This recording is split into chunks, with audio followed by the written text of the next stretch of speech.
And last Sunday, we had a very interesting conversations where we hosted a young man from Nandi County who is aspiring to vie for the senatorial seat.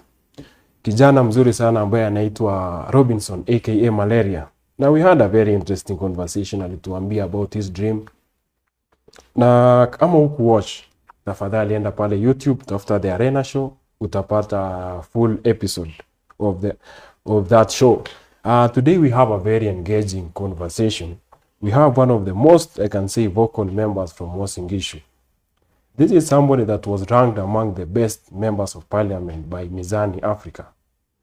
Na huu ni mtu ambaye si mgeni katika siasa ya Uasin Gishu. Kwa sababu pale amekuwa speaker wa county assembly ya Uasin Gishu. And now is the member of parliament for Soy constituency. Karibu sana Bwana DK. Asante sana. Karibu kwenye show. Yeah. We are so honored to have you. Asante. Yes. Kukutafuta imekuwa ngumu kidogo lakini kazi ndio mingi.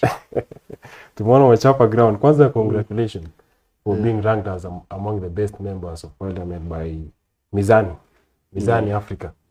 Asante. Sijui waliona nini?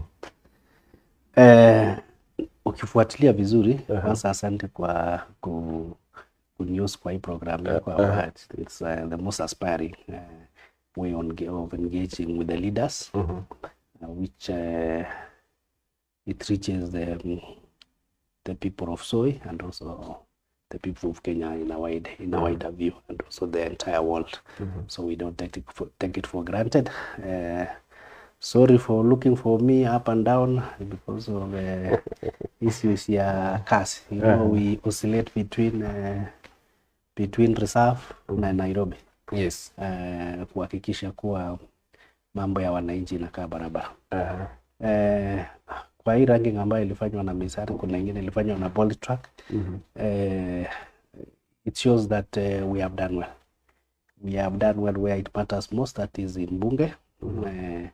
I think if you look at the answered, we are always very active. Kutetea raia. As you know, kazi ya mbunge, apart from kazi za nyumbani kama kawaida, ambayo watu waliamua ni kazi ya mbunge, kazi yetu ni oversight, representation, legislation, na kuhakikisha kuwa at least sauti ya raia wa Soy inasikika kule bungeni, as in terms of the national spectrum. So kazi pia tumejaribu kufanya. Kwanza kabisa vile niliomba kura, mimi si mgeni sana kwa mambo ya siasa. Wacha tarudi hapo kwa mambo ya kwa sababu pia naona kuna mtu anauliza UDK ni nani. Wacha tutoe honorable. Tukuje kwa David Lagat. Yes. David Lagat ni nani? David Lagat ni popularly naitwa DK. Pana yake ni David Kiplagat. Mimi ni mkaaji wa Ziwa. Uko ndio ulizaliwa? Nilizaliwa mahali naitwa hapo tu karibu hapo Muibeni, naitwa Toloita.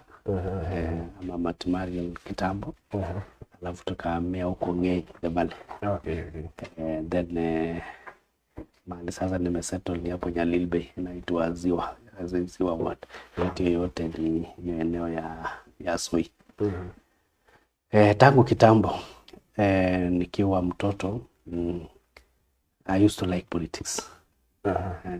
Na ile siasa nilikuwa napendelea, nilikuwa naona the only way tunaweza saidia watu wetu is through good representation. Kupata sauti ya watu wetu ili the common issues that they are facing can be able to be sorted. So I used to like politics. Nikiwa shuleni. Shule ulisoma wapi? So shule kwa vile nilikuwa na changamoto ya mambo ya school fees kama kawaida huko nyumbani. Nikabidi nikasomea mashule kadhaa. Nilikuwa nimeitwa Lenana. Wasasi wao kuweza kujikimu katika kulipa karo. Na primary ulikuwa wapi? Primary nilikuwa Ngei Primary School. Class 1 mpaka class 8 then. After that nikaenda Kamwituj. Kipkabus, nikakuja nikamalizia Kiboro day school hapo pale nyumbani. And nilimaliza form 4 1996, so nimeseeka kidogo. Kumbe pia miaka imechapa kiasi. And kwa ile hiyo mtihani, you know, when exams were exams, nilikuwa the top boy in Uasin Gishu district then. Yeah. And number 2 in terms of the ranking, because kulikuwa na msichana mwingine hapo Moi Girls. Alitia bidii kidogo, but in terms of the boys, I was the top boy in Uasin Gishu district then. Kumbe hii the brains you are seeing in Uasin Gishu in parliament imetoka mbali. Yeah, then of course chenye nimekuwa nikifanya, I usually follow my art. So watu wengi walikuwa wananiambia, unajua kupata alama ya ilikuwa ni lazima uende ufanye medicine. But I didn't like medicine myself. You're not passionate about it? I didn't like it. In fact, ilifika mahali ni wanaambia mtu nimejaza lakini sijajaza. Nilikuwa tunajijua mwenyewe ku prevent watu wasiniulize sana. Unaenda kuwa daktari, nikasema nimejaza, but nilikuwa passionate na software engineering. By then nilikuwa inaitwa computer science. So nika apply computer science. Nikaitwa computer science Egerton University. So I joined university in 1998. By then kulikuwa na a lot of strikes, left, right and center. Nikamaliza 202. Okay. Na that time computer science was very marketable. Ukimaliza tu makampuni walikuwa wanakujanga kusema tunaweza, kama unaweza wajoin. So nikajoin kampuni nyingine ilikuwa inaitwa James Finlay. So wewe ukutama after shule? No, huku by then hatukuwa tunatama. Because there were only I think we were 16 in a class. And there were only 2 universities that were offering computer science. Tulikuwa Egerton na University of Nairobi. Okay. So kutama haikuwa. So from then, and then unajua ukifanya computer science unaweza fanya biashara zako pia. So nilianza biashara zangu nikiwa third year. By the time I was finishing fourth year, nilikuwa nimenunua gari kadogo through. Biashara, ilikuwa biashara gani? Ilikuwa biashara ya kudevelop software. Which are still running up to today, funny enough. Management ya mashule and institutions. Kumbe pia ni mtu wa IT. Yeah. Then nikaenda James Finlay, but sikupenda. Unajua kazi ya mzungu. Mzungu analipa, lipa ile sawa, ile by the time anakulipa unakuwa umefanya kazi. Na unajua ile jaro zangu nilikuwa nataka nafanya kidogo ya payslip, nafanya kidogo ya side hustle. So nikaona it was really sacrificing my side hustle. So sikumaliza, nilifanya 1.5 months. Kazi ya mzungu 1.5 months. Nikaresign, nikasema hii jamaa anataka kuniportal nisifanye kazi. Lazima pia side hustle ilikuwa inakupea pesa mzuri. Side hustle ilikuwa na pesa. Ukiona unaandikwa kazi unalipwa, nilikuwa nalipwa na mzungu kape. Nilikuwa nimeanzia 180,000 that then. 180,000, which was a lot of money. But side hustle ukifanya job moja unaweza pata 200, na hiyo ni kazi ya 1 week ni kaona hii kitu inanifungia. So nikasema nikajoin Kabarak. In fact before when I was in 4th year, I used to work part time na Egerton University kwa develop system nyingine, stabilize system nyingine ilikuwa ya wanafunzi. Then from there hiyo system Kabarak ikahitaji, lakini wakasema waniandike kazi so that I go and implement for them. So I worked in Kabarak for another 6 months. Yeah, nikamaliza. Wewe umekuwa ukiguza tu kidogo. Alafu from then on nika apply, nikapata treasury na nikapata University of Nairobi. But nilikuwa nimeona kazi ya university ilikuwa mingi. So nika drift nikaenda University of Nairobi. So I worked in University of Nairobi from 203 mpaka juzi vile nimekuja nimekuja kuwa speaker. And I really enjoy it. Kama kuna kazi nilienjoy ni hiyo. I was the leading nilikuwa na lead to develop student systems. I was the head of their student systems. Nilifanya, I think I was the head from 2007 for 10 years. For 10 years. So ukiona systems zote ya university. Lazima ungana kulipa pesa mzuri. No, it was good. And then it allowed me to fanya ile kazi yangu ya side hustle. Unajua kwa kama kuna kazi inalipa ni side hustle. So nilikuwa nafanya side hustle and I could program my own time vizuri. So I'd say unajua kazi ya software development si kazi unaweza fanya kwa muda mkubwa because inachukua a lot of your mind and thinking. The chances are if you do it, I will advise the upcoming developers, you don't need to do it coding for more than above 40 years. When you are 40, you look for something else to do. Either you manage the systems or you just exit. Kwa nini inakustrain sana? Inakustrain sana. It's mind intensive. Unajua tumesikianga watu wa IT. And chances are, and you become you know, it's like nakuchukua everything, even your other line of engagement inakuwa limited. So but I program myself, nikasema ikifika when I'll be 40 and now join the other passion of siasa. So nilikuwa nimetengeneza pesa yangu kidogo hapo. Nikaingia siasa. I wanted to be an MP in 2017. Haikuwa mbaya. But pia my brother wanted to be a senator. So unajua sasa ikafika ile ya Kalenjin wanasema ukiwa na ndume mbili kwa sisi moja, uwezi lazima moja uifanye ile mambo. Ukisema your brother ni my bigger brother, yeah. So tukadiscuss, tukaamua waje ya contest. So I had to now. So your bigger brother vied for the Senate, yeah, 2017. Anaitwa Abraham Mutua. Oh, okay. Yeah. Okay. So but you know, I had exited myself from the university because unajua baba yangu na making a decision once, so sasa nikashindwa now. Things have not gone the way I wanted it to go. So nikaanza kuona what other opportunities are there. Nikaona hii position ya speaker naweza jaribu. Nikajaribu kuuliza my friends, wakaniambia kitu inataka lawyer nini kidogo. Unawe ni software engineer. Sasa nikaenda kusoma sheria, sioni mahali inasema lawyer.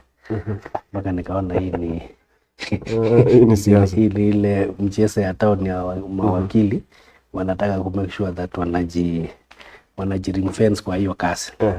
So I finally decided that I will contest for the speaker for Uasin Gishu. Of course ku contest speaker wa idhaa kwa rahisi. Niko na a lot of players, not even mobilization. Mobilization haikuwa shida because I had the money, but now in terms of getting support from wandani ya wanasiasa na who control the politics from the national up to the county level. Nani alikuwa mwenye kusema hizo wakati wa Singishu? Of course kulikuwa na Governor Mandako, kulikuwa na MPs wenye walikuwa wamechaguliwa then, kulikuwa na Deputy President, kulikuwa na President Uhuru mwenyewe, and then there was the candidate ya chama. The chama ilikuwa imesema anaitwa wakili nani Vitei. So chama ilikuwa inasema that's what their candidate. So but I trusted myself. I read everything, nikaona hapa kila mtu ni feel tu. Ukaona utajaribu. So finally I think I might victorious. Nikakuwa speaker. So nikakuwa speaker for 5 years, which I enjoyed because you really learn public relations. You know, kama kuna kazi na require a lot of public, require a lot of PR. Was speaker. Because unaweza amka leo, unakula leo, kuamka kesho umeimpichiwa. So lazima ujue uwezi lala kama umefunika macho yote mbili lazima ukae, and it requires a lot of PR. So I think I also thank God that I couldn't contest in 2017 because I also realized there were so many dynamics I had not taken into consideration. So that back kidogo ilinisaidia now to understand the politics and also to understand the environment. So nikaanza sasa kuchipanga. Your 5 years napanga ground. Yeah, so by the time I declared my candidature for 2022 for the position of the MP for Soy, it was easy. Of course kuna complications kidogo pale, lakini I knew I was winning. So unajua uzuri ya siasa, unajua kama unaenda kuanguka ama unaenda kupata. Lakini watu sometimes it is the supporters and the programs who are surrounding you who want to cheer you on. But if ukichiuta mkutano peke yako, utajua kama utashinda ama ushinde. Kwa sababu hiyo wakati ukiwa mheshimiwa, but the people who are surrounding you might not give you that time so that you can reflect and be able to analyze. But I can tell you, any politician who is truthful to himself, akijiita mkutano peke yake without all the other attachments, utajua kama unashinda ama ushinde. Haikuanga na bahati. Of course, we have learned a lot. We have learned a lot. Combine my profession and the politics and what we have learned in and be able to configure something. I can tell you without a doubt that whether we are winning or not, that one I can tell you. And sometimes unaweza jua ushindi, but because you don't want to frustrate your supporters, unaamua tu kuamka, lakini tutakuwa tunafanyia miguu hivi, unajua mambo inaenda kwa nguko ipite. But siasa what I've learned about politics, haitaki a lot of emotions. Na you need to always reflect upon yourself, because what happens kwa siasa is that it can drain you. It is very draining. The population, the voters or watu wako wanajua you are the alpha and omega. You can sort all the problems that are there. Of course, it is not possible for you to sort all the problems that are there. So if you really don't plan yourself, you might find out that you finish the 5 years and you have nothing, because it is the supply. I don't know about the supply of money and the demand. So usually the demand outweighs the supply. So if you don't plan very well, you will have a situation whereby what you get during in fact you count on that day. What you get on that day, you give out everything, and by the time it reaches campaign, you have no campaign muscle. So wale wengine wamekuwa wakidaradara hapo watakupita naye. So uliacha mambo ya software development? Of course niacha, but what I usually do, I have clients which I still maintain. So sometimes but now I don't want to cheat you. It's something that I decided because maintenance is not mine intensive.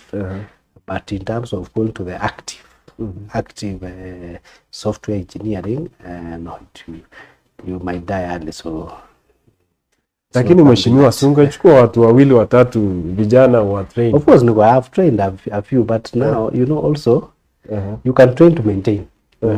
Nobody should cheat. You can train to maintain the app. But in terms of to work the way you wanted it to work, they'll need to consult you. Yeah, and even consulting, even in terms of modifying a code, is also mind intensive. So bado tuna maintain yenye tunaweza ku maintain, but adding new and technology also changes. You see technology in IT is like now what you used to do, how we used to code at that time, now it is issues of framework, issues of AI, so it's issue of distributed computing. So it changes so much to a point whereby you become obsolete unless you also keep up a pace with the changes. So you cannot tell me after I've stayed for 7 years in politics, I can keep up with the other technologies. I'll be cheating myself. So, But anyway, what I'm saying is that maybe my parting shot on that is that as a politician, you also need to know that there's a time you are going to lose. It can be now, it can be in 10 years, and also there's life after. And the worrying part is that you get somebody who has served as an MP for 5 years, then after he's defeated, he has nothing. And they start becoming a broker or a beggar, it doesn't create a very nice image for Mweshimiwa to that, and it can drift very fast. So what I usually urge my fellow colleagues is that hii maisha ni kuchipanga. Unavaa kuchipanga. Lakini sasa unajipanga aje to balance between now you have said the demand. What is happening is what I can tell you. If you are going to be a member of parliament to earn salary, then you have missed.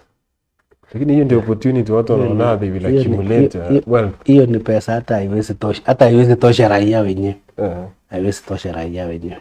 So what you need to do is that you will need to have other sources of making money that are stable. You see, ile kwenda kuangukia deal, maybe upate 10 million na kuja upeane, those are not stable. For example, you need to make sure that you use the term that you have been given to make sure you stabilize your source of income. And when I mean that source of income, if you rate yourself that maybe you need 500,000 in a month for you to maintain your own family life, then you have to make sure that the sources you have established are so stable that doesn't need your input. What I mean is you can go and sleep in Nairobi you can go and sleep in Mombasa for a month without picking a call, and you will make that 500, which can sustain you. And the flip side in Kenya is that you are only relevant if you are still somebody. Yeah, you have money. Of course, somebody is having money, but your relevance ends if you don't have the cash. Wacha tu nikuulize swali moja. What are your other sources of income? No, of course I can't reveal for that. But what I'm telling you is that I'm advising.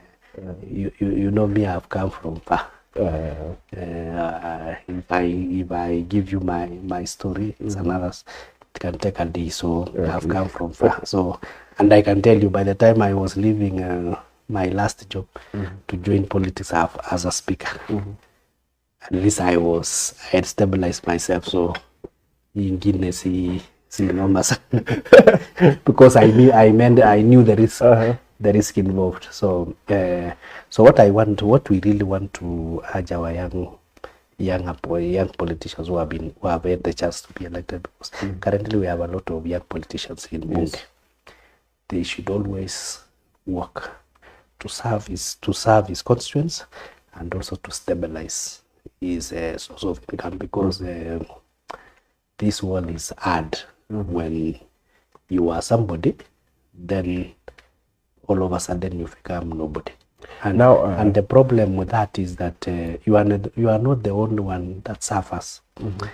It's so hard on your young family, because you can imagine if you had a kid that was still in maybe junior school or primary level. He used to be in a school like Brookhouse, for example. And maybe now you don't have that job, and your income cannot sustain. You'll be forced to bring him to these other normal schools, and I can tell you lose that kid, because he will never understand what changed. So sometimes it is good that when we get such a forum, we also tell our colleagues wachiite mkutano wenyewe, because now that you are speaker for 5 years, tell us about your transition and the lessons that you carried from being a speaker to being a member of parliament that you're implementing now. In fact, I told you something. When I became a speaker, I learned a lot. I can't say I've learned a lot as a member of parliament. Of course, I've learned a few things, but I learned a lot as a speaker. And first of all is that how to relate. Relationship is very important in politics.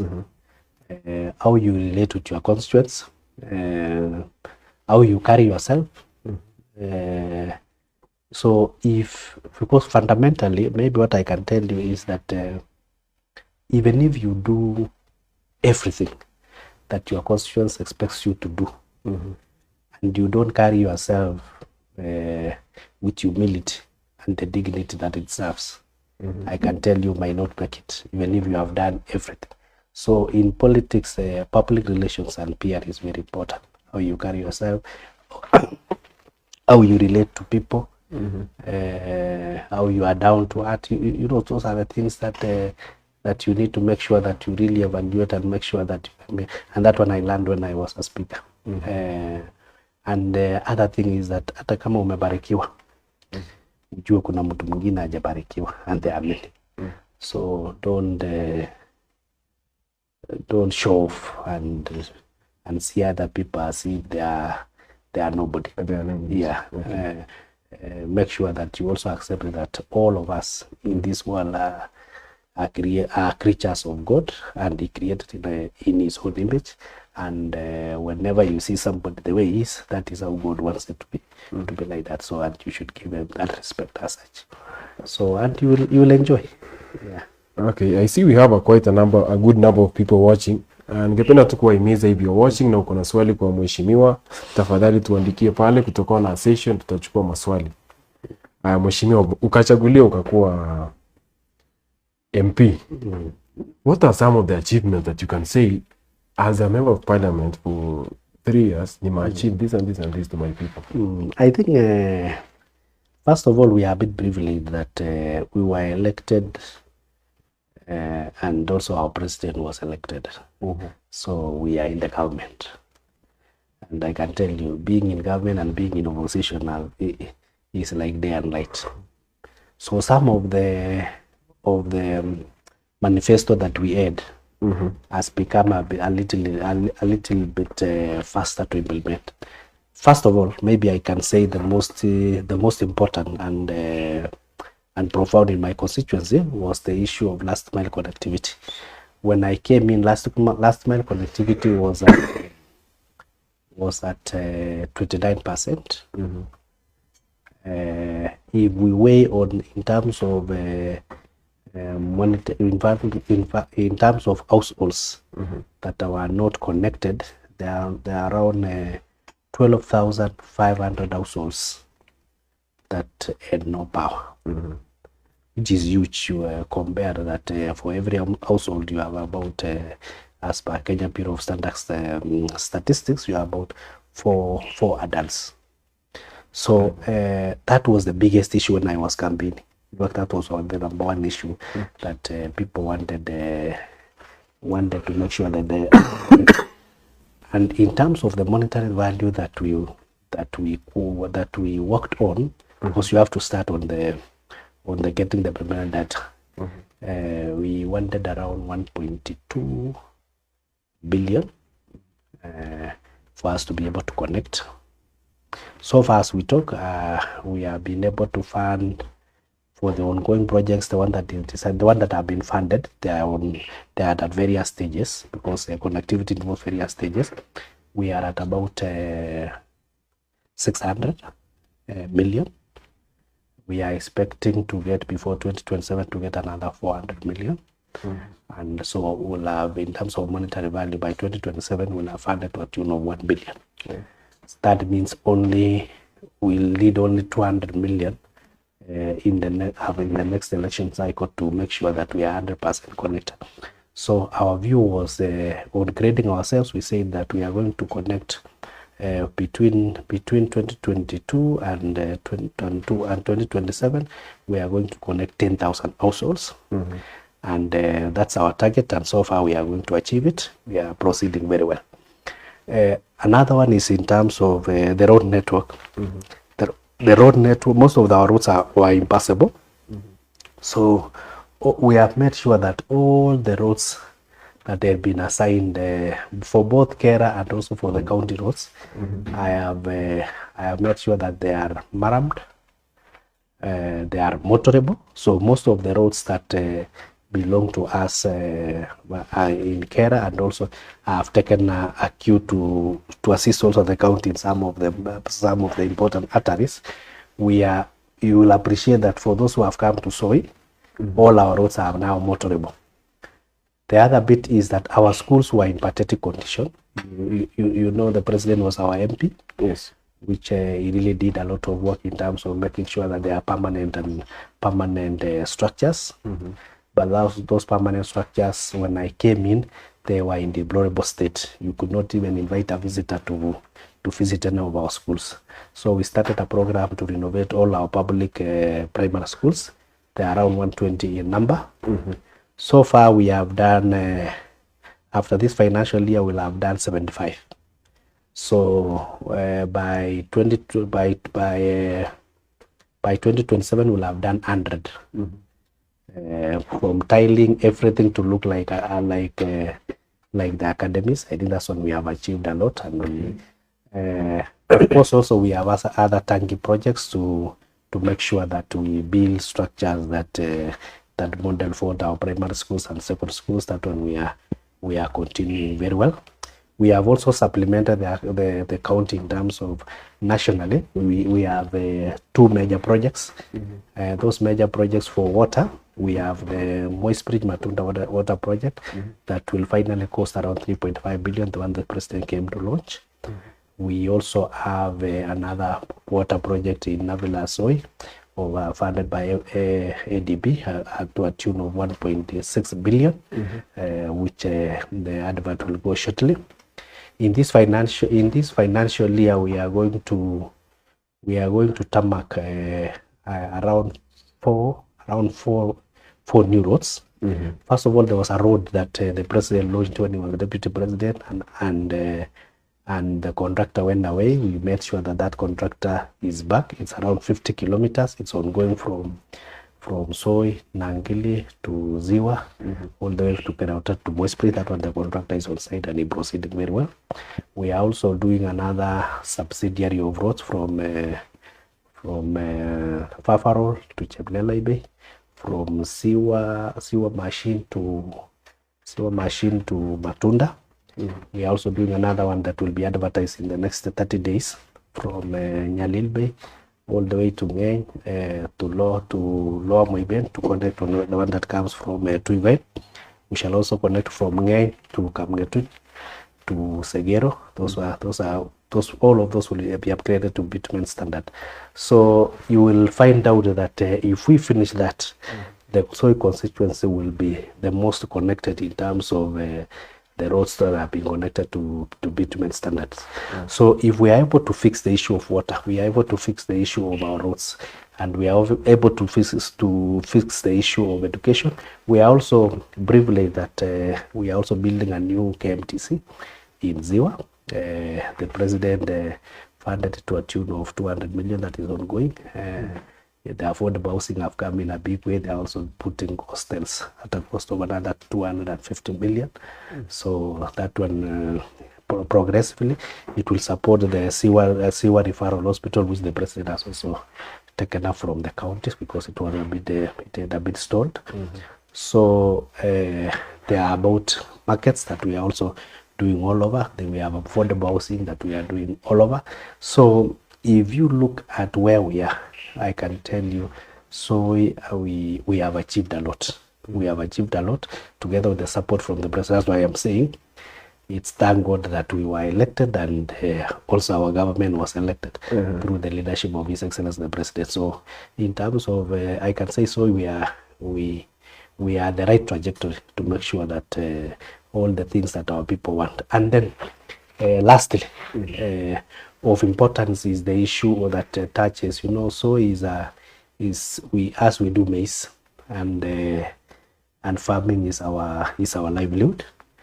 When the president managed to reduce the cost of fertilizer from 7,000 to 2,500, so you can imagine for every household 1 bag, you have been able to save 4,500. So if you are used to buy 10 bags, at least you have saved 45,000, and that is Pesa Mfukoni.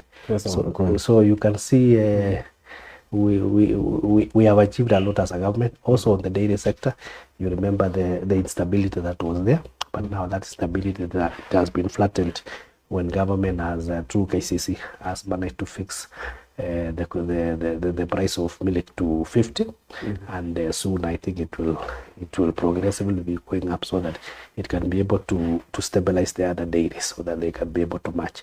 So far from where I'm sitting is that there can be a lot of noise outside there that the government is not working, but if you look at it, if you look at it critically, we have achieved a lot, and in case there are some things we have not done so far, all of them are in the pipeline, and we are going to achieve. So overall, if you look at the entire spectrum, you will realize that we are in the right trajectory to make sure that by Kumi Bila Black, by 2032, we'll have done marvelous when it comes to issues of development. And then, of course, our main key is representation in Parliament. I think that one we have done well. Whenever there are issues, like I think the most profound one was when Kenya Seed decided to push the cost of seeds by a whopping 43%.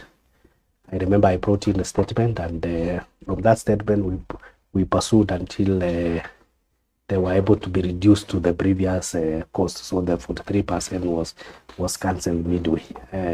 Currently we are pursuing something that I also brought in Bunge, is to make sure that for those teachers that are 45 years and above, let all of them be employed, because we don't want to see a case whereby somebody who is 24 is being employed while somebody who is 45, you could even have 50 years. That is, imagine 10 years to retirement, has not been employed. So to be very fair to the society, we want to compel TSC. If there are any vacancies there, and I'll still pursue it. We have reached somewhere they are supposed to appear to come to the education committee. They have tried to dodge, but we are handling it to make sure that at least we can give a smile to those teachers, because they have really suffered, and I think you should not allow somebody who was really trained as a teacher to suffer that much. And why create unfairness? Sometimes somebody tells you, oh, he went to college when he was old. I think the only predominant attribute that is very pregnant is the age of somebody. Yes. Yeah. And we've also seen cases whereby somebody when you graduate maybe 2 or 5 has not been employed. Yes. Na mwenye graduate last year. The problem with the suffice in this country that it didn't start recently. It started from the time of since our independence. If you read this, there was a literature book we used to read. We used to be examined on during our time. It was called "Do You Know Anybody?" And if there's a factor that has really affected our nation and has really affected the inequilibrium in the society, is the issue of "Do you know anybody?" So you will find out that for those people who know somebody or who know anybody, and you know anybody, the meaning of anybody, you know somebody who is influential, who can be able to do 1 or 2 things to be able to get. So you will get in some instances, those who know someone gets it to be employed. Those who don't know anybody don't get to be employed. That's why you get that. Okay, if you don't know anybody, at least you have money. By the way, in this country, it's the most unfortunate. If you have money, you know everybody. There was also rumors that Baruas in also at 400,000 shillings. I've also had okay, you know, this the one who knows. For me, it might not get to me because I'm like a policeman. I'm also looking at who is still selling letters, so it might not get to me one-on-one. But those are things that you. As well as our states wasn't inafikia members of parliament. Sometimes no, I don't. You know, we also want to create a very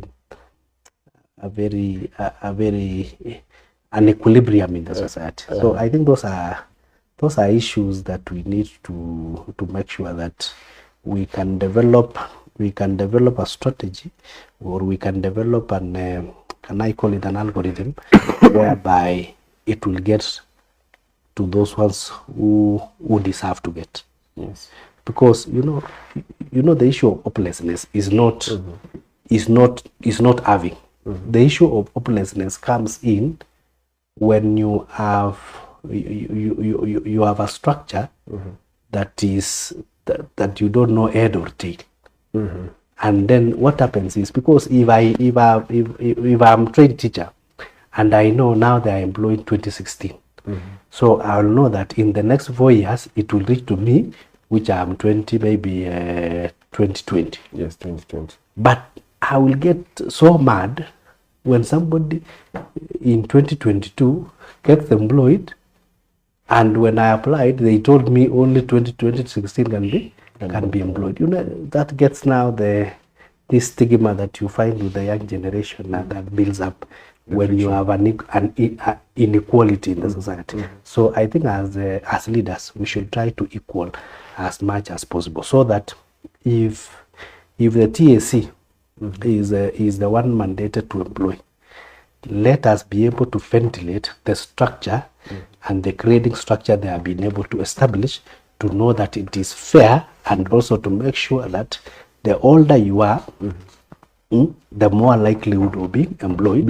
And it is something that you can actually publish, that we employed 20,000 teachers, and these are the ones, and these are the attributes, so that everybody can see and people will have hope. But this idea of saying, oh, there is a form that is given by a politician there is a form that is being sold there is a form, I doubt whether we want to, that's how to sort a problem.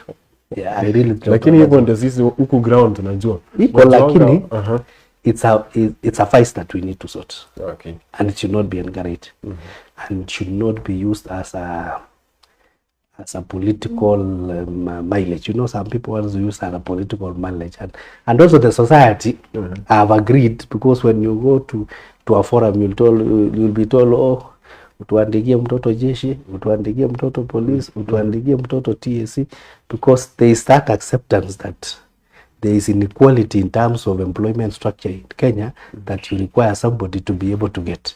So I think where I'm sitting is a fight that we need as leaders. We need to discourage, and we need to be as fair as possible. Because I even imagined recently when they were employing prisons.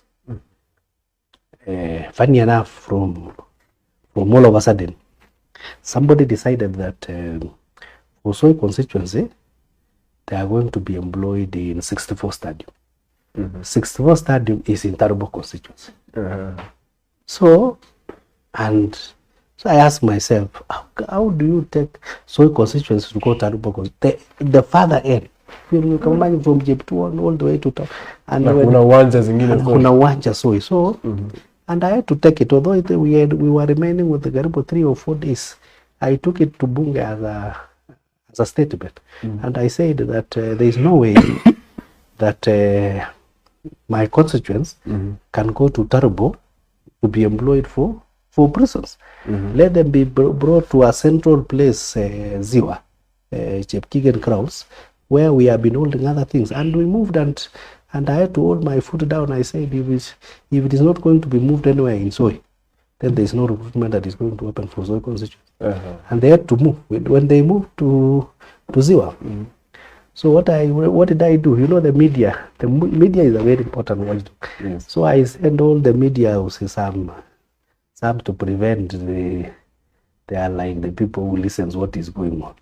And I can tell you, all the people appreciated the 5 people who were employed. They were employed free and fair, because people could see, the media were there, and they could see the process, and all of them appreciate. And I can tell you, nobody out of those 5, for the first time, you will not hear somebody at the Aliuza Shamba those are society that we are trying to build. Of course, I don't rule out that after that, people will pass through the back door, they'll get some forms, they will give, and things like that. Those ones happen, but for sure, if we want to build a society that people will be happy with the little that is. Let us be able to share that little that we have in the most favorable, in the most fair manner, and you people will be happy. But if we try now, or somebody will say, if I don't know anybody, if I don't know any politician, I don't know, they will give up and give up. Yeah. What are the challenges that you are still facing as a member of parliament in Soy constituency? Of course, quite a number. Where there are quite a number of challenges. First of all, is that, of course, you know, as a leader, you have to be with your people. You have to sympathize with your people, and there are so many issues that require financial assistance. And sometimes you could get in a weekend, you have like 50 functions that when you see it's core, and you have to balance all of them, and you have to attend all. You don't have to, of course, you can't be able to attend all of them, but your representation has to be in all of them. So sometimes you have to establish a structure to see how you can optimize and make sure that you start from the most needy going up. So sometimes you have 50 functions, it requires like 250,000, and maybe you have 100,000, and maybe you have 100,000 to be able to be filled in those functions, and it becomes very hard for you to be able to. Those are, I think the biggest challenge that politicians face is to be able to match the expectations from the electors, especially on the financial burden. That's the biggest. So you have to balance. The other bit is that government things are bureaucratic and slow. So sometimes you have a project that you have promised your constituents that we are going to do, and then you realize in terms of the execution side, even on something the president has even committed, but you will find you meet government officials, they are very slow. So you really, and sometimes you follow until you are tired, and the moment you are tired, it ends there. So like in fact I was telling somebody, when we are in Nairobi, we are actually hunters. You go hunting, you know, and if you get, for those who hunt daily, they'll get their development progress. For those ones who just stay, they don't hunt, you will get that all the projects you have promised your people, they never see the light of day. So there's a lot of the pathways are not smooth. There's no way government has a structure whereby if we promise this, there is a whole lineup of execution to make sure that it is implemented. You really have to really follow, even on things of electricity. They have to, like when I'm in Nairobi, I have to visit either Kenya Power or Rereg like 4 times in a week, just to see hii niliwacha wapi, hii niliwacha wapi, hii ilifika wapi, hii ilifika wapi. That's how things go. But we hope in future we can have a situation whereby things can flow. Okay. Me, I used to think wakishagawa waseme for your last mile connectivity. By the way, they are supposed to go as planned. By the way, I'll realize what is in the budget. 30% are never implemented. Not because of anything, because there was nobody to follow. Yeah. So usipofuatilia hata kama umepewa, for example, tuseme umepewa transformer 5. Uweke pale, so usipofuatilia haitakuja hata moja. Atikuja tu pekee hivi. This is now the mandate of the or Kenya Power. You have to push your projects. Wasikie memo imeandikwa, imefika hapa, imetoka hapa, imeenda hapa, imetoka hapa, imeenda hapa. So yule mjumbe mmoja. So sometimes if you find ile mjumbe anakwanga nyumbani throughout, you know how people can like that member of parliament, but I can tell you things will never move. Atakuta kila kitu iligawiwa na ilienda ikienda. So sometimes we also tell our people the way the structure of government is, allow your member of parliament to spend a little bit in Nairobi. Because ukikaa tu ukilega hapa, utakuta vitu hivi. And the end of the day, that is where you will be measured. Okay. Yeah. Habari ndio hiyo kwa watu ambao wanawatch. Yes. Haya, wacha nikuulize swali hili. Wewe na senator Mandago mlikutana wapi? mara ya kwanza? Mara ya kwanza tumekutana Senator, I think the first time we met when I was in first year in Egerton in 2018.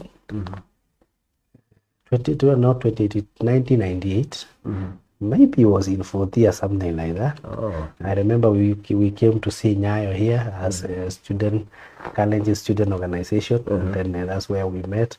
And I think we had a big debate on who is going to represent us. And finally, I think the current PS for Basic Education, Ambassador Bidok, we elected him to represent us during that meeting, which never went very well. So that's a story for another day. Yeah, so that's where we met. I think they also had programs that they were going to the schools when I was in Form 4. They used to go around trying to motivate the students.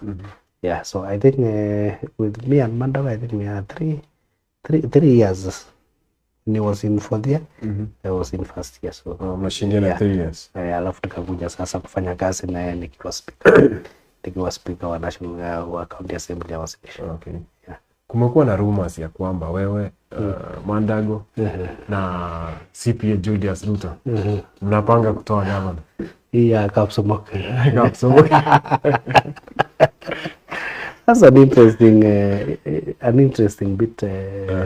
We also, you know, some people try to group people and band them together and character assassinate them in a way. I think, but whoever started that one, you know where it came from, and we accepted it, and that is how things are. Ilitoka wapi mheshimiwa? Mimi naweza kuwa najua lakini ilitoka tu kwa one of the member of parliament pale pale tunajua. So and he also promised governor that I will also make sure that you come back, you are re-elected. That's what he ensured, and akasema hii wachana nao Kapsomok. So we said well and good. If you feel that you are the strongest and you know so many things that nobody else know, we accepted, and we are seeing and we are viewing, and that's where we are. Yeah. Naona tumeongelea mambo ya mjumbe mwingine kusema mwambia governor atahakikisha. Kumekuwa na tension kati yako na Oscar Sudi. Tuliona pale Moi's Bridge. You know, I think of course there's tension, and it comes about by other leaders thinking they are more powerful than others. They look down upon other leaders. They don't have the humility that is, you know, even if your fellow colleague is crippled or disabled, either financially, you know, you can be disabled in so many ways by the way you think. Yes. Because God blesses us in different ways. So he can bless you with money, he can bless another one with the mouth, he can bless another one with strategy, he can bless another. Everybody has his own strategy. Because by the time you see somebody being elected, it's not a fluke. It's not a fluke. There is something that he has that you yourself you might see as somebody's nonsense. So there is a tendency in Uasin Gishu where a leader thinks that he's big enough. He looks down upon other leaders. He feels that he can reorganize and disorganize you at will. And initially, we used to be friends. But there was an event in Keses, which between him and the member of Keses, and he made some statements which we thought, as a community, that was derogatory, and it needs not to come from another leader. Of course, I came out strongly, and also the people in my constituents came out strongly to condemn such utterances. And I think from there he started beef with me. He said, "I'll make sure you are one term." Nini from there. Sijui koti moja mnadharau na make sure amekuwa governor. You know, he started now belittling everyone. And there's something I told him, and I want to put it in Angali, in Kalenjin. Kalenjin say, Magindi Muran Bagab Chigotos. It means you don't go and disinherit a man in this house while he's still alive. So, and a man has to do what a man has to do for you not to be disinherited. So you have to guard your space. And I think we have told him point blank that for sure we shall guard our space. We shall not come and disturb you where we are, but you can't trample on us while we are still alive. And we are not going to kneel on anybody. Yeah, because even if you have so much, as I said, you can only feed your wife, your children. But I cannot, you cannot transfer the same through osmosis to me. Or I cannot smell and then I become also rich.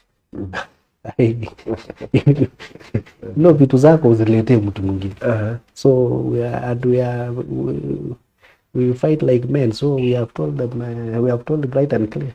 If he thinks that because he feels you have so much, you can come and tremble other people, my friend, then an eye for an eye. Yeah. And that one we don't miss our odds. Okay. Yeah. And it will be clear. You will see in 2027, it will be clear. Amesema atatupanga.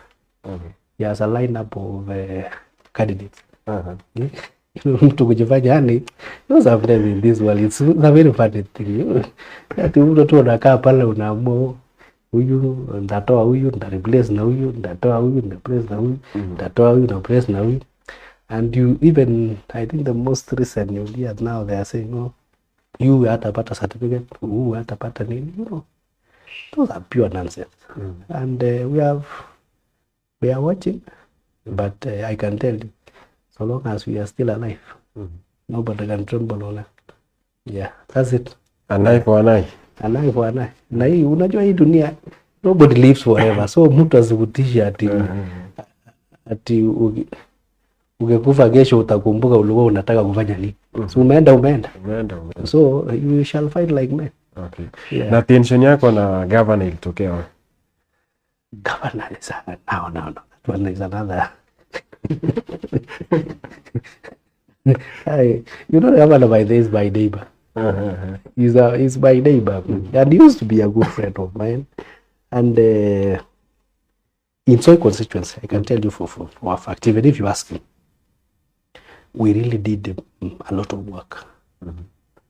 I even sacrificed my supporters, who are also the supporters of Buseki. And I told them, if you are not supporting Koti Moja, then I would rather you lose your vote. And me, I'm always forthright.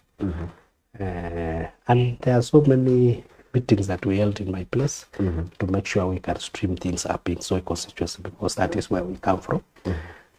Senator Mandago did a lot. Did a lot. Between me and Mandago, I can say that we have different plus. I have the plus in terms of strategizing and planning, and Dimi has the plus of the mouth. Convincing power. Convincing power. But mimi ni nyuma ya tent. So we combined forces. And I can tell you, if you could see, Koti Moja lost to Bitok in 5 sub-counties. Yes. And he won in only Soy. But with a big budget that reversed everything.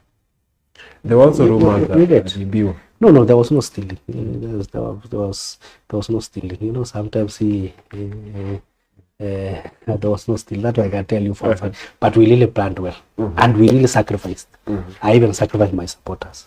Who are by the way, Buseki had a lot of support in Ziwa town and these environs. But I can tell you, I dismantled all of it. Buseki ama Bitok? Buseki. No, of course, now what happened is, Bitok also was funny because I think he decided that now that Honorable Caleb was standing, he needed not to invent a lot of resources in Soy, because Caleb and Koti Moja will split votes, which never happened. So, but somebody who really invested in Soy was Buseki. and we really came in handy to make sure that at least we can dismantle that that machine, which we in fact, if I remember the whole of it, we really worked for him, and we really meant well, and we also meant very well for our county. And now that we felt that the president was coming from Uasin Gishu, if we joined forces, we could really change things. Yes. But if you tell me Chelilima as a person is not a bad man,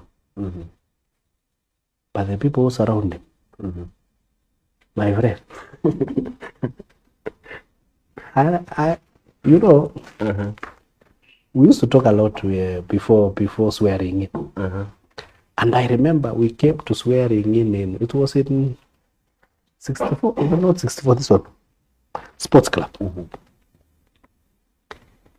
And there were some things, of course, we had planned in my team. I told them, now that we sacrifice this, do this. So for, especially for Soy constituency, to stabilize the politics a bit. So immediately after swearing in Sports Club, I think the first red herring was when they were taking over the office. They started throwing portraits of Mandago, things like that. And now people who are rough came in. Then we were supposed to engage after that, which never was. And from there, he stopped picking my call. Lakini wewe na Mandago mlimsaidia? Tulimsaidia. Rosafi. Yeah, juzi. Karia. Yeah. Bitok as in mlimcampaignia, mlimsaidia? We really campaigned for him, especially on the second round. The second round, we moved as a team, and in fact, all the places we went in this was in Gishu. And I can tell you, all the leaders, it was not only us, but all the leaders really assisted him for him to move. You know, the Buseki machine is not a very easy machine, as you can imagine. we really had to do a lot of homework. But that county was taken over by other people. And, all of us all the doors were shut. We don't have any communication as leaders. And you see, as a governor, you hold a lot of fulcrum in terms of bringing all the leaders together. You know, you are like the president of the county. So in terms of even going for resource mobilization or resource lobbying, it becomes easier when all the leaders are together and being led by the governor. But I think they looked inward. After swearing in, decided, you know, like me, I was ranked that I will go for the governorship in 2027. So I think they decided I'm enemy number one. I don't know. The reason I've never known why they are fighting Mandago, because Mandago finished 10 years and he cannot come back again as a governor. I don't know why they are fighting him. So they started this group that surrounded the governor. They started profiling, you know, profiling everybody. Huyu anafanya nini, huyu alikutana na nani usiku, huyu alifanya. So the whole fitina within the environment of the county government made working very difficult. Kwa hiyo Mandago, yes, tulisikia Governor Chelili siku moja akisema ya kwamba Mandago anafanya mikutano na watu ambao aliwaajiri wakati alikuwa governor usiku. To do what with them? I don't know. Like for sure, even if you didn't go to school, can you think somebody who has served as a governor for 10 years, what other interest will he have in being a governor? He has finished his term. He is now looking of nationally, making his image nationally, trying to position himself for national politics. I doubt whether he has anything to do with what goes on, unless ukuja umeanza kumuchimba. You know, it also depends on how you arrive. But if you arrive with the first instance of making sure that you want to finish your predecessor, I think that's something that, because from where I'm reading, all these things came, they had a script to make sure that they can assassinate all the elected leaders and they remain on their own so that they control these the governor and things like that. It's a story for another day, but those are water under the bridge. Now we can only have casualties. So when a governor amkukosania kitu yote ingine apart from after kushinda hakuwa anachukua simu zako? Not simu, I'm telling you, profiling, profiling. You get, yani you become an enemy. You know when somebody wants you to become an enemy, you don't even know you have become an enemy of what. But what I'm being told is that from their profiling, they say that Big might have ambitions of being a governor in 2027. Which I don't.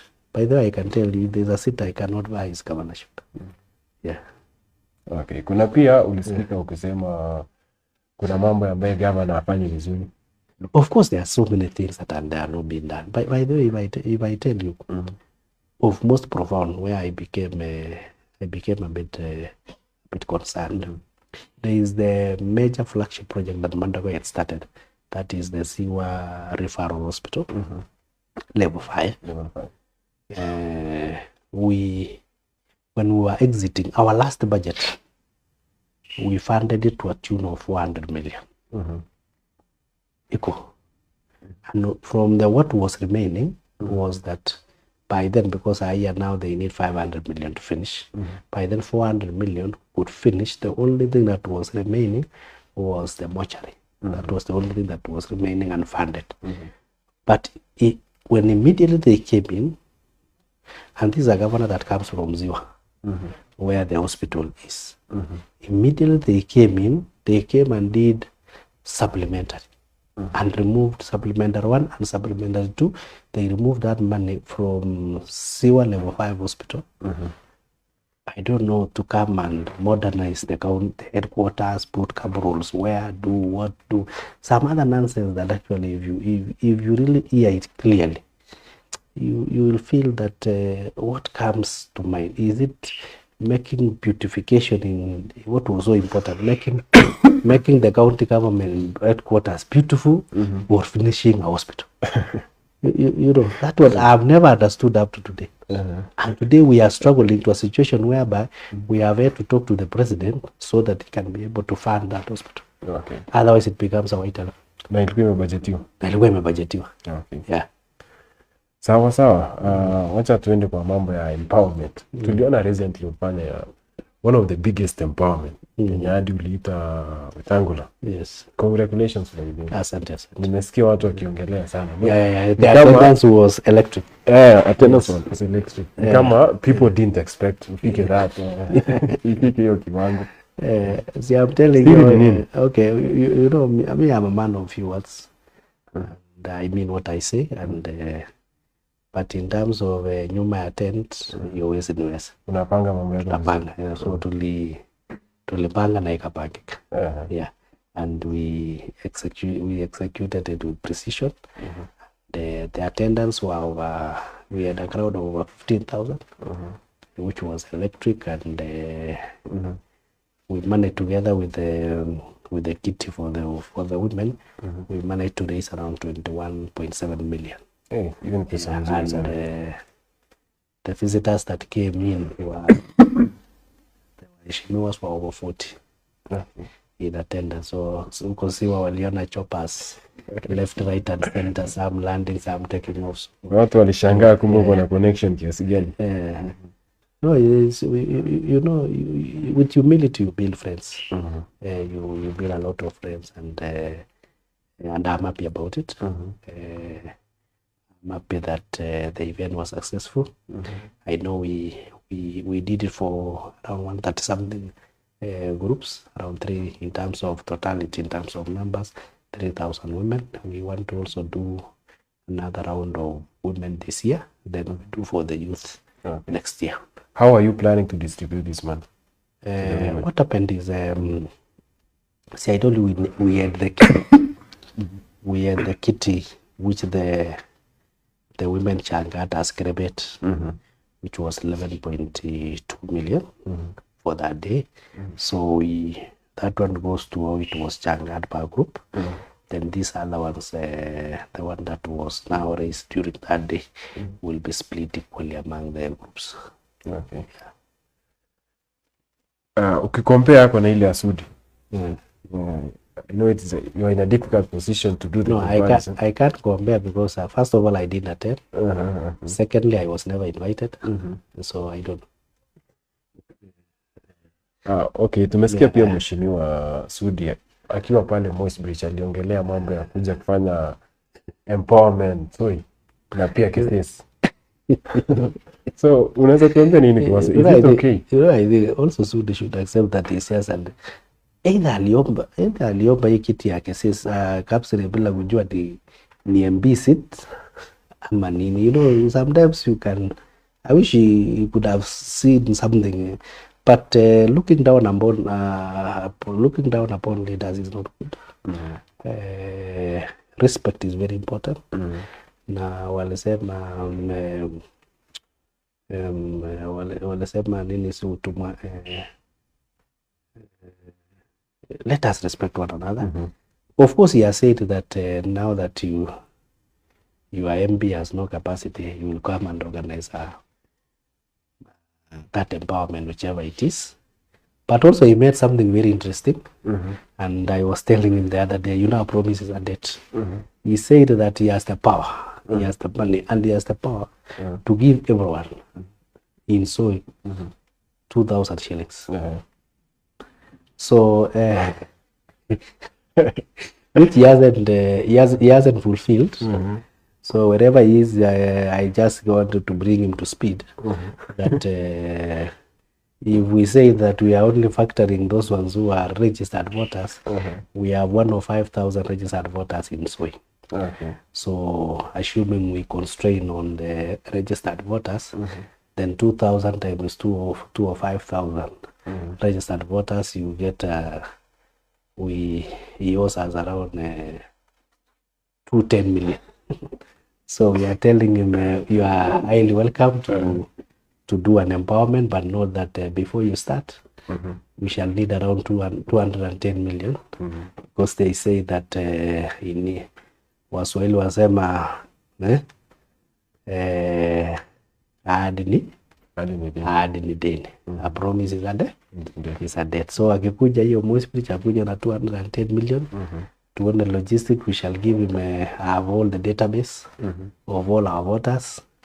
We shall assist him to link with Safaricom to give him the mobile numbers so that he can be able to credit the accounts with 2,000. Alafu tutamruhusu basi aendelee na empowerment. I think we shall be the most empowered constituency. We shall be the most empowered constituency. So I think that's the only thing is that we are telling you, you made a promise, and people of Soy are waiting for that promise. You will tell us where to line up. But I think the easiest will just give him the Excel spreadsheet with all the details. Alafu afanya ile mambo. Na maisha itaenda mbele. But otherwise, what we ask for from as Soy constituents, let us respect one another, respect the leaders, because the leaders have the blessing from God, and they serve for some time. For the 5 years they have been selected. If you feel that umekuwa ndume sana, unataka kuamsha watu, you are free. Na tutapatana kwa uwanja. Whoever anataka patana kwa uwanja haina shida, but let us tell him we don't fear him a bit. We really don't fear him. So I think the better he engages in other things that can serve him better, the better. But otherwise, as we know our territory, and you will stick to that. We know what to do with those people who feel that they can tremble upon other people. Mheshimiwa, now that you have also explained the reason for your tension between you and the governor, is that the reason why it is rumor that you have thrown your food behind Bitok's bid for governor? You know, let us be factual. You know, I'm also still contesting for Soy constituency. Okay. And you see, I cannot Yani material. So what I can tell you is that whoever emerges the victor after the preliminaries, for our UDA party, we shall support. But what I'm just saying is that from my analysis, I'll keep off from, I no longer support Kutumoi, and I will keep off. Even if he emerges from the party, I'll just keep off. Yeah. But you no longer support him. I no longer support him. So if anybody needs my support, time will tell. Yeah. But otherwise, I wish it would have not gone the way it has gone. But from where I'm sitting, I can say Uasin Gishu deserves better. And we shall ensure that it actually gets better. It gets better. Yeah, we might have missed some steps, but I can assure you 2027 we are not going to miss. Yes. But with all the candidates that needs the governorship, I think they are free to contest. Of course, whoever needs our support, I'm also a candidate and also a voter. Yeah. So utapigia mtu mwingine kura? Yeah? So pia utapiga kura kwa governor mwingine? Of course, I'll not vote for Kutumoi. That's what you wanted to hear. Sawa, mambo ndio hayo. Yes. Wacha nikuulize tu swali moja alafu tumalizie kwa kupitia zile maswali ambaye pia our viewers have asked. Mambo ya Rigiji. Unaona aje mambo ya Rigiji? By the way, I think we should not concentrate on Rigiji so much. You know, if you concentrate on something, somebody who has died, you go and resuscitate it in he might wake up. So I think let us not focus on him so much. The government of William Samuel Ruto is doing well. So how do you respond to the parameters? And the fact that we have the broad-based, looking at the spectrum of broad-based, from Nyanza, Western, Coast, Northeastern, we have the numbers to defeat whichever coalition Rigiji cobbles. We have the numbers. So I think our focus mostly should be to deliver on our agenda, to make sure we sell our positive message to our constituents, and by 2027, Rigiji will be forgotten story. But you know, when we keep on entertaining and mentioning him in every function, he also gets an elevated ego, and we might build a mountain out of an ant. So I think from where I'm sitting is that the government is on the right track. Let us focus on the broad-based that the president has been able to bring on board. Let us focus on the programs that we are doing very well, and we pass the positive message to our people. And Kenyans have brains because you cannot also say your agenda is one term. There is no agenda called one term. Because he was asked recently, what is your agenda? And I said, my agenda is one term. So somebody that is agendaless, why should you focus so much on him? So, but of course, he's also nagging. Sometimes you want to forget about him, he nags you. You know, like this administration doing what? Okay. But I think the president should focus on driving the country in the right direction. As because we have enough time, we can do the dirty work. Yeah, because we have. But the president president and the executive should focus on delivering the agenda, and also making sure that marriage for the broad-based government works. Once that one is, there is enough magnet in that, and also I presume the president should not stop at only the broad-based government. So to make sure that the win is as wide as possible, he should also try to build other coalitions. There is nothing that stops him from bringing Kalonzo on board. There is nothing that stops him from bringing Matiang'i on board. There is nothing that stops him from even bringing Natembeya on board. So that at least we have so much unsaleable wind to a point whereby even somebody wants to cry that he was stolen, because in this Kenya your election can only be stolen, you cannot lose. He will not even have that latitude to be able to say that. So I think the president, and I know the president knows how to build networks, he knows how to build linkages, and he will be evaluating as time goes so that we can have a firm, broad-based government and that we have everybody on board. But so far, so good. Okay. Yeah, things are on the right track. So and I have to tell the Kenyans, nobody could have done better. Where this country was when we took over, nobody else could have done better. And even if we complain about taxes, we should know that by the time from independence, we had zero debt. We had only some debt for Wazungus who had left us with land and decided that we needed to buy our own land. That was the only debt. But since then, it has been accumulating to a situation whereby by the time William Samoei Ruto was getting to power, it had gone to around 11 trillion. And we can see we are still rotating around 11, 12 trillion. We have not added so much. So what the president meant very well. It was only the finance bill 2024 was politicized. The president wanted, if you look at the scheme of his working, he wanted to make sure that by 2027 we had a balanced budget. A balanced budget means what we receive and what we spend are in equilibrium, so that we reduce our debt as much as possible. That is a very good working system.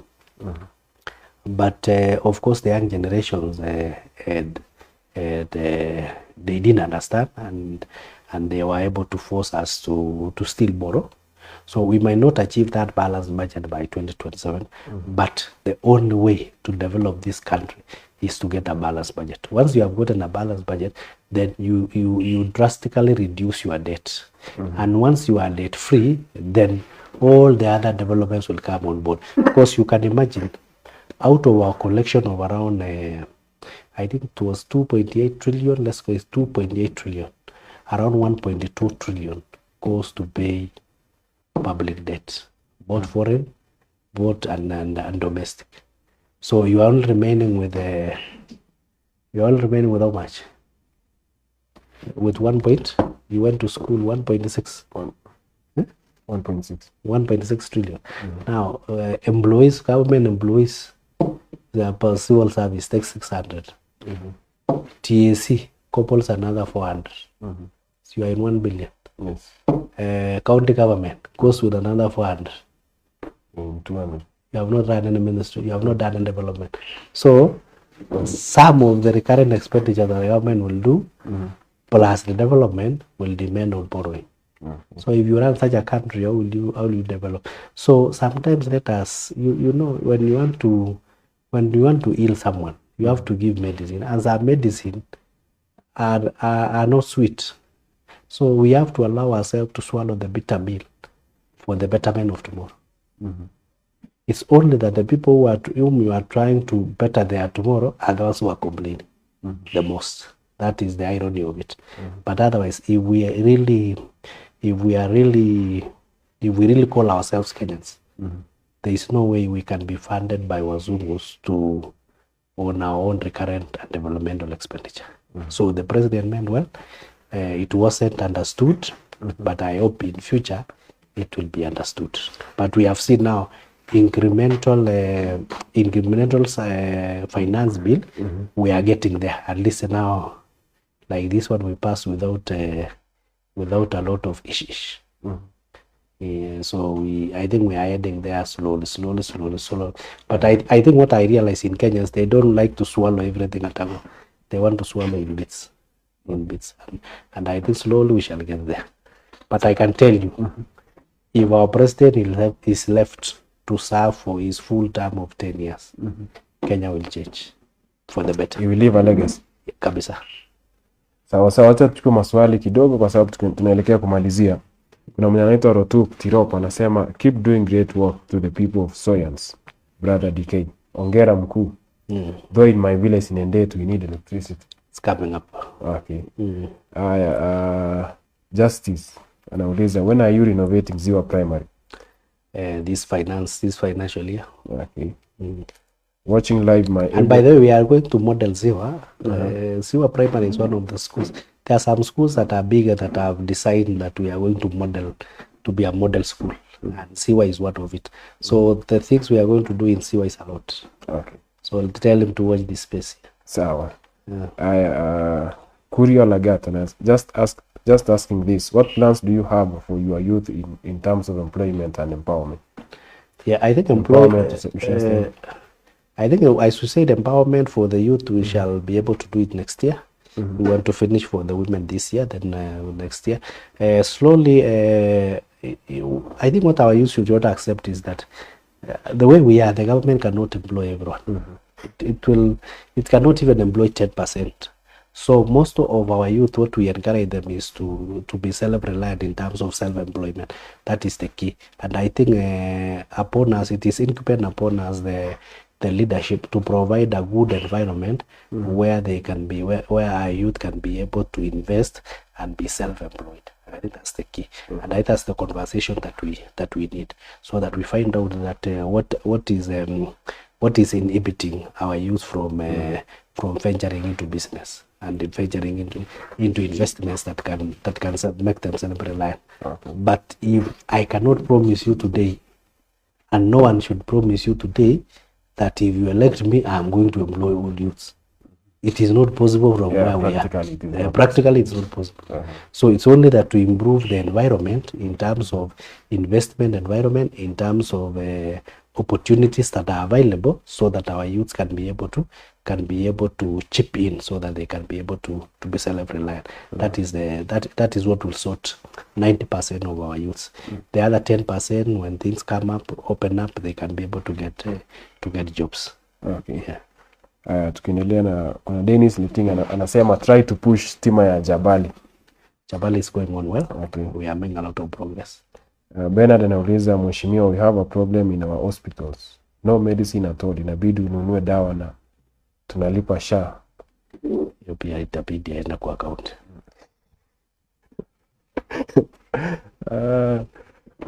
Somebody by the name Faith anasema, hello Honorable DK. I am Faith from Railways. My question is, what will you do for our youth to make them put food on their tables? I think we have covered that. Yes, we have covered that. Swali ya mwisho kutoka Wilson Koech anasema, great mind.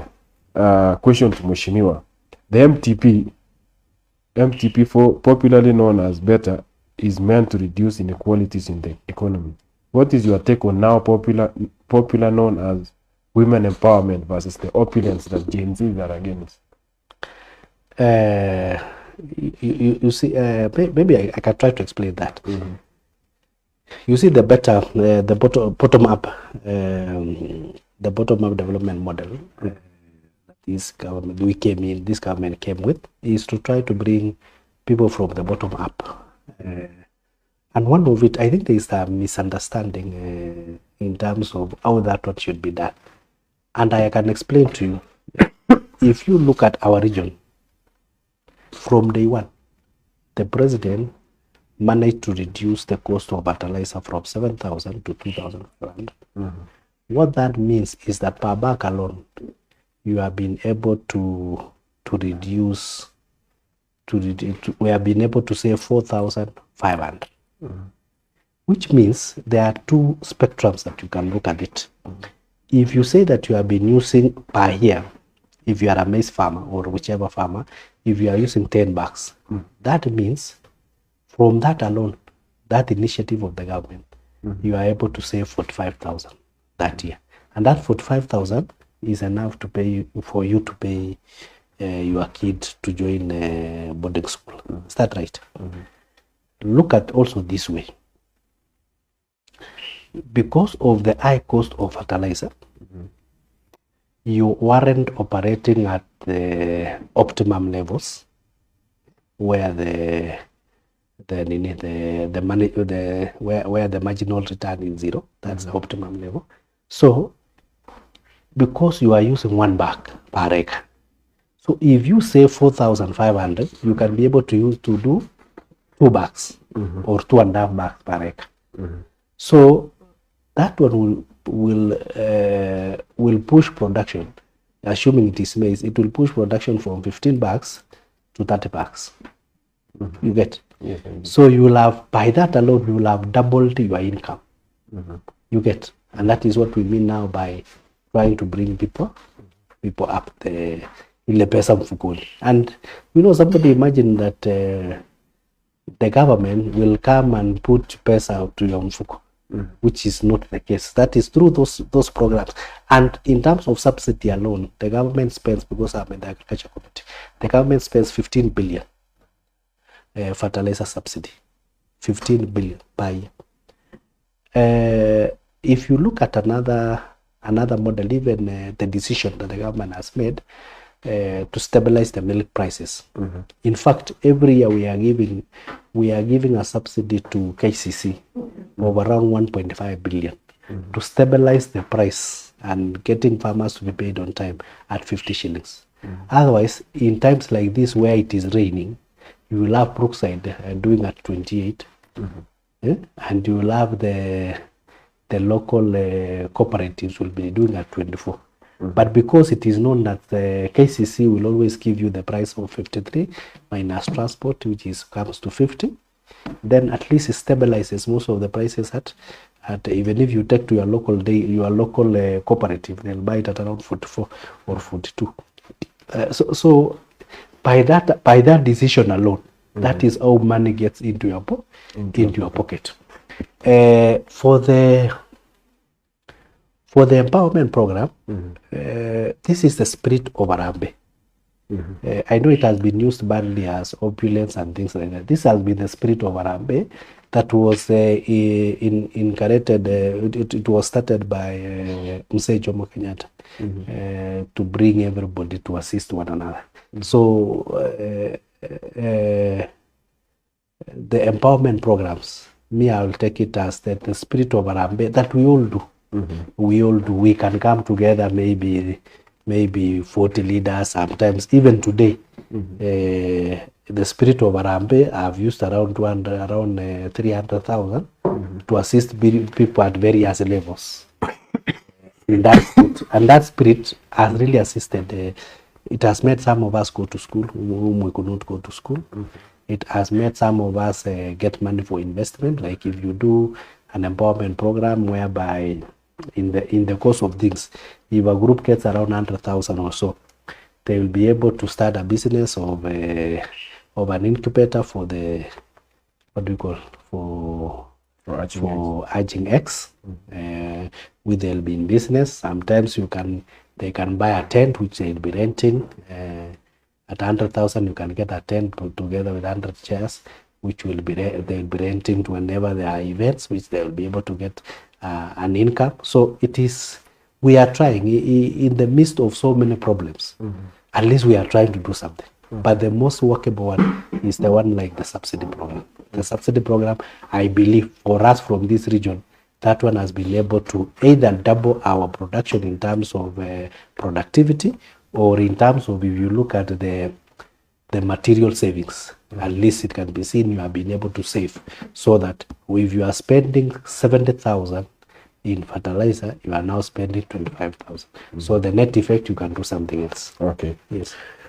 When all is said and done, what legacy would you like to leave to the people of Soy and Uasin Gishu County at large? You see, at least, may I start with Uasin Gishu? Because I told you my last order of business as in Uasin Gishu was being the speaker, the speaker for Uasin Gishu County. And if there's one legacy I left was making sure that we passed what we call the 60-40. That is the World Development Fund, which we actually forced that of the total development vote for the county, 60% should go to everyone equally, so that it doesn't depend on whether an MCA, whether, depends on emotions of the governor, whether he likes you, like you, you know, those ones they'll get across board. So when we pass that, at least now we ensure that together with Project Identification Committee and the MCA, there are 45 million to identify ward-based projects we are going to do in that financial year. Without whether the governor likes it or not, that is in law. And that law was challenged up to in court, and we won, and it is the only, I think it is the only bill I signed as a speaker to become law for the first time in the history of this republic. So at least if used well. The only problem is we have when governor cohabits with MCAs, that thing becomes a bit blur and like those are clear. But when you have a working oversight body in the name of county assembly, it becomes very pronounced. And I think that's something that is a legacy that for the first time you have stability in terms of running a county government in Uasin Gishu. And I can tell you, Uasin Gishu is the only government that cannot face impeachment through my effort. Because when I was there before then, I realized there was a lot of friction between the governor and the MCAs. And you know, sometimes the governor can go in bed with your competitor na wakuja kumaliza ground. So huyo MCA anakuja amekasirika sana, anasema picks a paper waiting tuweke impeachment nini, and you could see he gets a crowd. So today he gets 50%. Might be tomorrow he will get a 2/3. So it was a very dangerous, and I told the governor that unajua hii kitu kila mtu anataka kuwa na power. Once akifika pia akiongea anasema nimeleta maji pale. Governor akisema nimeleta hospitali pale. MCA pia anasema nimeleta maji pale.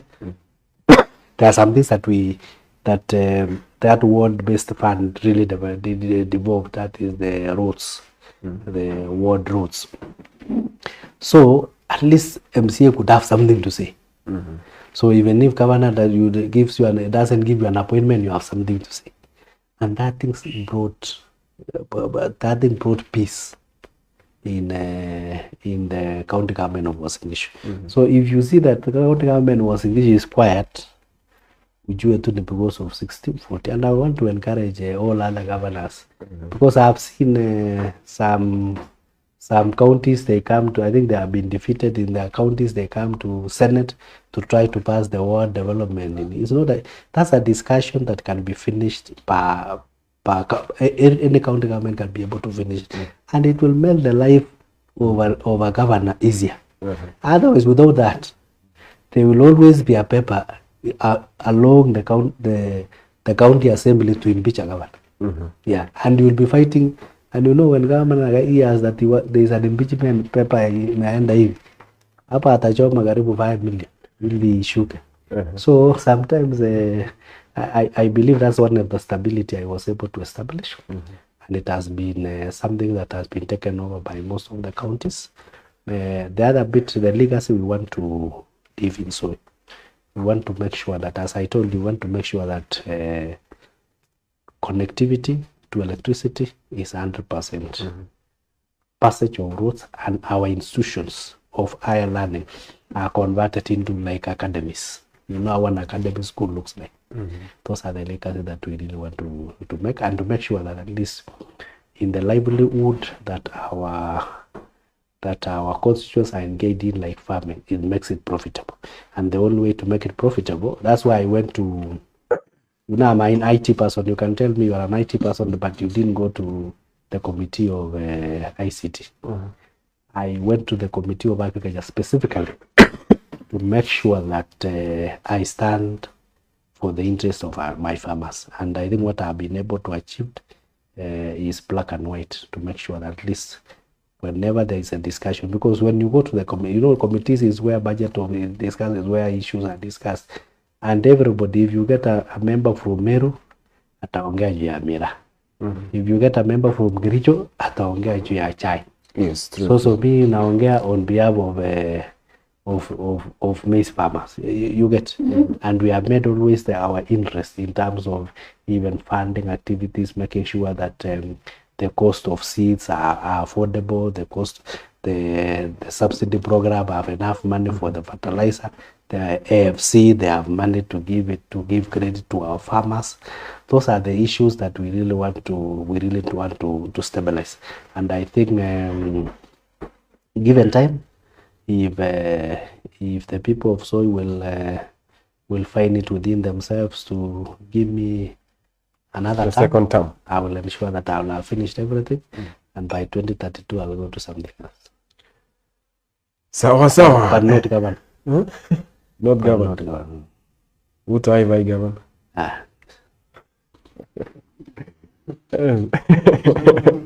That's a point blank answer. Yeah. Anyway, asante sana mheshimiwa kwa kuja kwenye show.